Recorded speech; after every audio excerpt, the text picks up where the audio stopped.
யார் தெரியுமா? அந்த வடிவேலுக்கு ஆப்போசிட்டா இருக்காரு. அதான் மொட்டை நாள் கூல் ட்ரிங்க்ஸ் இனிமேல் குடிச்சு அவன் மூத்திரம் அவன் வந்து எடுத்துட்டு போய் வீட்டில் வச்சுட்டு அவன் சும்மா பேசிக்கிட்டு இருக்கான். மொபைலில் பேசுகிறா, சும்மா பேசிக்கிட்டு இருக்கான்.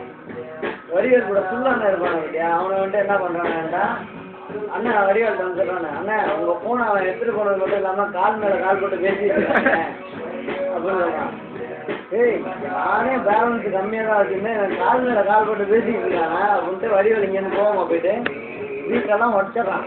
வீடு அந்த டிவி எல்லாமே உடச்சிட்றான். பயமா அடிச்சு நொறுக்கிடுறான். அவன் பூலாக உட்காந்துட்டு கேட்குறான், ஏய் எதுக்குடா நான் உடச்சேன் அப்படின்னு.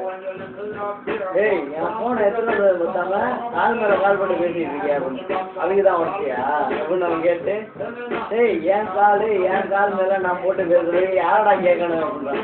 அப்போ நீ ஃபோனில் பேசுகிறையா அப்படின்னு. யாரா சொன்னது? டேய் குட்டி கட்டிக்கிறான் அவனை. உண்மையான சத்தியமாக நல்லா இருக்கு.